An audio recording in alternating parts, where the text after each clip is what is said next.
One of like the craziest and scariest parts about doing YouTube is posting and filming that initial first video. I posted my first video in September 2023 titled Why I Took a Gap Year. That video has since been offloaded, it's not on my channel right now, but I'll put it up on my channel at some point because it wasn't following the direction that I wanted this channel to go in.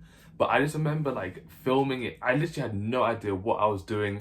The lighting was horrible, I was like scared, the editing was so bad, like it's bad, it's bad, and that's okay. But for me, like the second and like probably like the biggest hurdle that I've had to like face on my YouTube journey is posting videos and feeling like no one cares about the video topics that I was talking about. As I mentioned, I started YouTube in September 2023 and I found a niche speaking about my gap year that I took. But it kind of gets to a point with a gap year where there's only so many videos that you can do. And I was trying to navigate, okay, what kind of channel do I want this to be? So I started doing vlogs, I started doing videos talking about like my favorite shows. I started doing videos talking about like my work experience as someone who does film and TV. And it felt like none of those videos was fully sticking. And if you want like a further testimony for this, since September 2023, I have uploaded 55 main channel videos. But I actually now on my channel right now, I only have 19. So if you do the math, 20, 55, 20, 30, 36. I have offloaded 36 videos and I only have 19 videos out right now. And when I worked so hard on one of my videos and I checked, the views aren't like reciprocating how much I've inputted into that video, I can't lie, I did kind of take it a bit personally. I felt for like a period of time, maybe I'm just not YouTube material. And I'll say a reason why I didn't feel like I was YouTube material is because I'm actually not like the most outspoken person in real life. The reason why I say this is that in real life, I'm actually generally very introverted. I really do keep to myself. I'm very reserved. I'm really not like a loud person. I can be loud sometimes, you know, at like a party setting. At a party setting, I can be. Yeah. 16 minutes. But in like a day-to-day basis at school, I wasn't like the class clown. I wasn't the person that made everyone laugh or anything like that. So as I mentioned, as someone who's a bit more like introverted and a bit more reserved, why on earth would I start a YouTube channel? Well, I'd say like the biggest reason for that is because even though I'm very closed off and very reserved, I'm actually a really big yapper. Like if you know me in real life, I can actually hold a conversation for like a very long period of time. Just off camera, I've literally just been sitting here thinking for like a good 10 minutes.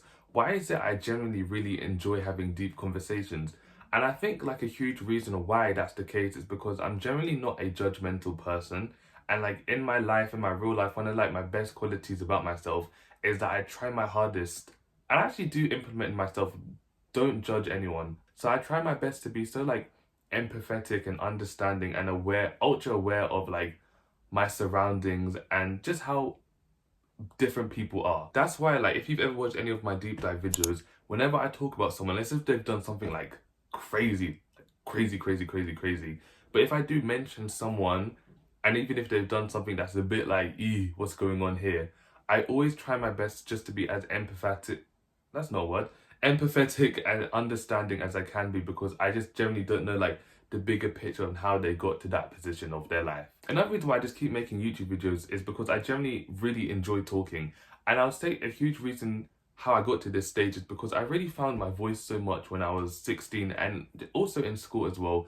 I was someone who's always doing something for Black History Month and always getting involved in Black History Month. Like that was like if you went to my school, if you know me in real life, like Black History Month, like that's me, you know. And just to give some further context, in 2020, I was 16 years old and I was in a very unique position because obviously the world was going chaos in 2020. But underneath all of that chaos, obviously minus all the casualties and how terrible that was, it was a good time for me because my GCSEs were cancelled. So I was literally just at home from March 2020 to like September 2020, just floating around doing nothing. I didn't have any academic like stress or worries. I think that was like the last time I was just floating so comfortably and not thinking about my life. I miss that time. And I remember when everything was happening in like May to July time of like how huge Black Lives Matter got. On my like very small like 300 followers Instagram account, I started posting a lot about like my opinions and like talking about, yeah, just like my opinions and so many things that were happening during 2020. And the thing about this, like I had a following of like 300, my account was private, my conversations, like the deep conversations that I was having was only stemming with the people who I had around me. So that's like my school friends and like my family. And then I got to a point where I was like, okay, I feel like sometimes the conversations that I'm having, maybe I'm bothering these people, or not bothering them, but it's like, okay, they're kind of not interested in this. And in a sense, that's okay because no one's entitled to speak to me. And then I was just like, in my mind, I was like, okay, maybe I need to branch this energy that I have to like a wider audience, maybe to find like my audience, to find the people who I want to have these conversations with. How am I going to do that? And I'm doing it here, YouTube. I was like, YouTube is like the perfect platform for me to actually just speak and to get the reception back that I want. I posted a video like 2 weeks ago, this video here, and I literally love that video. It took me so long to like film and edit and like to plan, and I just felt like, okay, this is like one of my best videos. And that video performed like so badly in like the span of like 48 hours. Like usually I'm like predicted to have like 30 to like 80 views in like the span of like 3 days. That video got like 17. Like it got like 10 views in like the span of like 48 hours. And I was just looking at my screen like, oh my gosh, like no one actually cares about this topic, even though I care so much about this topic. And like when you just see stuff like that, it can feel like so disheartening, and it can just feel like, wow, like no one's like caring for like my videos or my content the way that I do. But I think like one of the things I have to remind myself is like, with something like YouTube, all you have to do is like build an audience. Like it's better to build an audience than to have like a viral video and not being able to like consistently maintain that. And what I'm trying to do, and what I will do, mind you, is just to build an audience and to get to a point where like my views are like consistently doing well, like consistently at like, you know, good videos. I don't want like one big video, 5 million views, and then it's just hard to maintain that. And in like my earlier stage of YouTube, I was posting with like the intent of virality. Like I just really wanted, like, it was kind of like my dream to just go on my laptop and see that, okay, this video has hit like 1 million views. And it's like, okay, that could happen. Like that generally can happen. I hope it happens at some point. But it's like, I can't be chasing numbers. I generally can't. What I have to be like chasing is like, I don't think chasing is actually the word, but what I need to be striving for is creating good, oh, it's Lent, I shouldn't be cussing, good flipping content. That's been my Lenten promise. I don't know why my YouTube videos I just be cussing sometimes, but I don't like it. It's not good. And I'm so glad that I've like reached this mentality as a content creator, because hey, let me tell you this. Last week I posted a video, and this is my first video that's gone like semi-viral because it's got 10.2k views in the span of a week. That's nuts, you know. And I've gained 165 subscribers from this one video. That is so flipping crazy. And I think seeing that video do really well has actually proper made me think like, wow, people actually do care about your content. And with like the world of YouTube, like YouTube is so huge. Like if you want to watch someone knit, bake, do football reviews, do rugby reviews, you got it. Like there's actually generally something for everyone. So if there's something for everyone, then maybe my videos could be something for somebody out there. Who knows? Like one of the biggest things that I've learned about being a content creator is that you actually genuinely have to love what you do. In order for your channel to be successful, you have to love what you do. The way that I was able to get to this mindset, as I mentioned, when I was 16 years old, I was just here at home during 2020. And one of my favorite apps during that time was Snapchat, because of my private story. If you were there, Roderick's private story from 2020 to 2021, like, truth be told, you had to be there. Like during that time on like my private story, I was just posting like anything and everything. I was recording like funny skits. If I've got something, maybe I'll put them like on the screen somewhere here. Like I was just having a blast like recording during that time. And it was just like, it was funny for me. And I really enjoyed that fact that like people enjoyed my private story. I remember like one of my friends was like, I literally rewatched Snapchat. Like, I rewatched your private story because of how entertaining it is.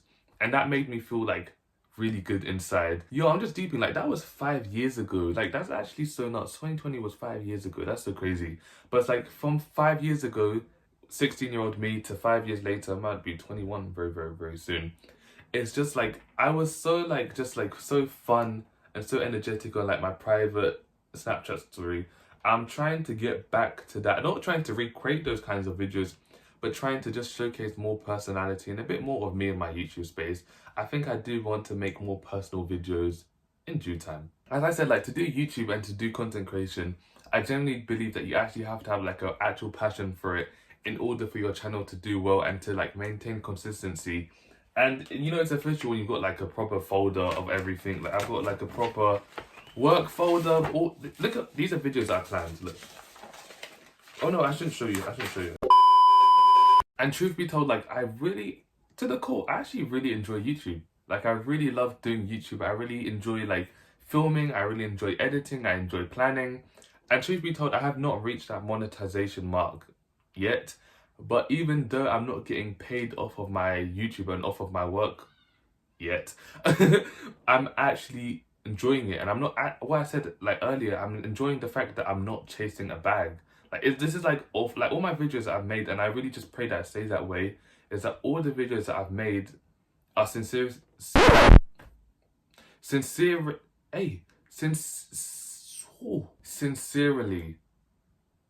yes, sincerely coming from like a place of authenticity.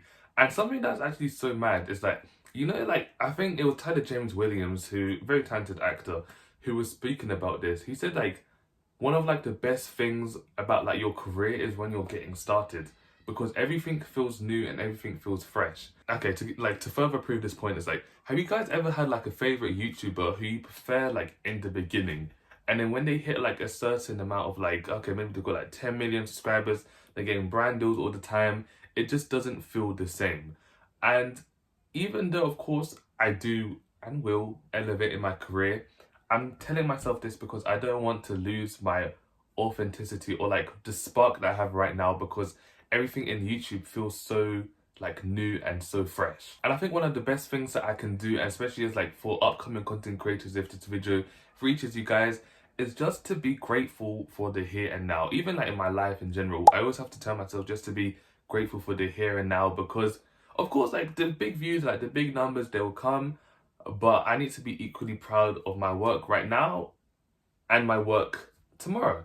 Because it's like I've got a video, as I said, that got 10.2k views, but I'm equally proud of my video that done 70 views, because they're both, you know, they're both my pieces of hard work. It's kind of like a flip side to like the title of this video.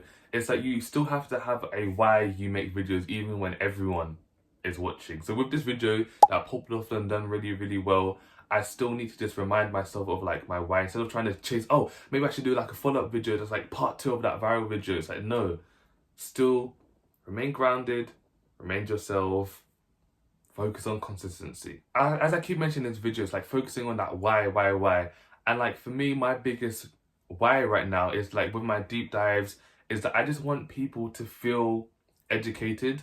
I want to learn as well. In my last video, I learned so much. People correcting me in the comment section. We had like a very healthy discussion about that. So this channel has been, it's been a tool for me to also elevate in like myself as well. And also just want to just raise awareness on issues that are really just prevalent to me. I feel like a driving force of me going on YouTube is like, sometimes there'll be like video ideas or like topic discussions that I want to learn more about. I'd go on YouTube, I'd do research about it. I'm like, I don't see anything. So maybe I should create that research. Maybe I should be the one who actually puts their foot on the door and starts talking about these issues. Like, why should I wait for someone or wait for a YouTube video or someone to talk about these things? Let me be the change that I want to be in the situation. Well, sometimes I just stutter sometimes. Let me be the change that I want to see in the world. Let me be the change that I want to see on YouTube. Now I just kind of want to talk a bit more like how I actually push myself to actually start doing YouTube. Well, and one thing as well, I've never introduced myself fully on this channel, so it's going to be like my introduction video. Hi guys, why am I doing that at the end of the video? Why? If you've never seen me before, my name is Roderick. It's lovely to meet you. I'm 20 years old. I'm turning 21 in 2 months. Save the date. It's going to be here. Save the date. And I'm a YouTuber. And truth be told, in September 2023, when I posted my first video, I was very unemployed and very much so like broke. Is that, yeah, that's fine to say, yeah. And like a huge reason for my unemployment was because I kept sending like my CVs to like companies and yada. And I just kept getting rejected. Like, I was getting rejected like left, right, and center. And for me, like if I apply for like a job or like a course or like an internship thing, if I get a rejection letter, if I get, maybe because of how many times it's happened to me, if I get a no, I'm fine with it because someone else has given me that no. At least I've tried my best and now someone's giving me that no. But one thing that I cannot do is like give myself a no. You know, oh, that's deep. It's deep. And like in my mind, I was like, oh my gosh, people are going to say that I'm cringe. People are going to do this. People are going to react to my videos. I didn't want people I know, and still to this day, can't lie. I don't really want people who I know watching it. But if you're watching it, hey, like, hi. But truth be told, posting yourself, revealing yourself, your face, your image and everything on YouTube is very, very, very scary. And I kept thinking about all the things that could have gone wrong. But instead of, like, I wasn't even thinking of like all the positive things that could come from YouTube. And still to this day, sometimes I forget that lots of positives can come from this. I get into my head a bit too much. And it got to a point where I was like, I'm doing myself a disservice by keep telling myself no, keep telling myself, okay, this is going to go wrong, this could do this. Because like, I haven't even tried. Like, okay, fair enough, if I try and I hate, I was like, okay, if I try it out, if I post like for like a year and I hate it, I'm going to stop it. Because at least I know I tried my best and I generally didn't like it and I generally didn't enjoy it. 1+ year later, we're still here. We're still here, coming up to 2 years in September this year. And I hope to do 5 years, to do 10 years on this platform, you know. And I was generally like, there's no time like the present. Like, I've got a phone, I can afford like basic ring lights. I think this ring light that I'm recording this on, it was like £15. And I've got another clip on, that was like another £15. £30, that's easy money I can spend on like equipment and my phone. I'm good. I don't need no fancy equipment. I don't need fancy budget. It's okay. Let me just start with what I've got. And for me, like just being like an adult somehow, I don't know how I got here, but like in comparison to being like a teenager to being like an adult, it's natural. It's just very natural. As a teenager, you fixate so much about like the opinions of other people and what other people think. So you kind of like cover yourself off and shelter yourself. And that was me and like every teenager, to be fair. So like as I'm entering like my adulthood stage, I'm like, why should I care what people have to say about me? So if someone judges me and someone like makes fun of my YouTube account, so am I meant to stop because someone's judged me and made fun of me? I can't stop. I just can't. I think for content creators, as long as you're proud of yourself and as long as you're happy with your content, the rest shall come in due time. And that's something that I've noticed, and true testimony for that is like, I've been posting videos, I've been planning, I've been working very, very hard. Now I feel like an audience is actually coming. I gained 200 followers in the span of like a week. So I mean subscribers in like the span of a week. That's so flipping nut. Nearly 250. And it just fills my heart with like so much like humbleness and like gratitude that people have like sat down and actually watched my videos and actually interacted with my posts. I've been seeing like so many like lovely like comments and messages like that actually just makes me like so flipping happy. Like that makes me so happy. So if anyone like interacts with my videos and my posts, like that's probably like one of the nicest things anyone can do for me right now. Appreciate you guys. And like one of the crazy things is like, even when it feels like no one is watching, people actually are watching. And I think it's so like, even for me, I've had to remember this to myself. It's like, if a video gets 20 views or 30 views, that's still 20 people. Like visualize 20 people, visualize 30 people actually showing up and sitting down to hear what you have to say. And for me, something that's generally like so nuts as well is the fact that my videos have reached like a global sphere of people. Like my recent video, I got attraction from America, UK, Canada, South Africa, Germany, France, Australia, Netherlands, Kenya, Japan, Brazil, Mexico, Trinidad and Tobago and Jamaica. Like what? Like one of my favorite things actually looking at the geography of my videos, like people are watching me like all around the world. That's nuts. That's actually so flipping nuts. Like, what? So there's been 3 reasons why I've made this video. Number 1, just to like remind myself these kinds of things. I just need to like say out loud so many things I've been thinking about. 2, obviously to like inspire or to reach the minds of people who want to like start their YouTube journey as well. And 3, also it's just been like a way to introduce myself and say hi. Like in all my videos, I've spoken about personal things, but I've never introduced myself like at all. Like you guys don't know me. And something about YouTube that's mad, it's like, why should you click on my video? Like there's so many, like especially in the world that we live in right now, you could be on Netflix right now, you could be on Spotify right now, you could be on, hey, an explicit site. right now. There's just so much media out right now. There's so many videos out right now. Why have you now like sat here and watched my video? Like, even for me, I'm still trying to think, like, how on earth have 10,000 people viewed that video? I don't know. And I'm just reminding myself, it's like, okay, people actually enjoyed it. That's why. Like, there's no like science behind it. Like, it done well in the algorithm, and this topic was something that people were interested in. So that's cool. That's really very cool. And right now in my life and in my YouTube career, I'm just combining my love for actually like talking, my love for doing YouTube, and my love for like self-growth and wanting to like learn. And I'm just going to push and implement all of that into my YouTube videos. And I just hope that, I think that every content creator should do the same. If your niche is different to mine, it doesn't matter. As long as you enjoy it, the audience will come in due time. Just enjoy what you're doing. In any career stage, any job, enjoy what you're flipping doing. It just feels that much more rewarding, and doesn't feel like, it doesn't feel like work. It feels like it feels like there's an element of satisfaction, and I feel very satisfied on YouTube. Very, very satisfied. But yeah, generally, like, that's all I have to say. Like, I just feel like such an element of like gratitude and humbleness, and hey, you have to celebrate every single milestone. I think that's the last thing I have to say. Like, you have to celebrate every single milestone. Like, I'm not going to applaud myself when I reach 10,000 subscribers or like 1 million subscribers down the line. Like, right now, 475, I'm happy with that. I need to just make sure that I'm content with every single stage of this YouTube journey. The hardships, the rough videos, the best videos. I need to just be proud of all of that, because it's all my creative hard work. And yeah, I think that's the best way to round off this video. Like, comment, brain just went just like, ugh. Like, comment, share, and subscribe, and God bless you. And I just cannot wait to keep pumping out more videos for you guys. And stay tuned for more content. More deep dives are going to be coming up very, very soon, because I know you guys like that. So yeah, I hate outros. Bye.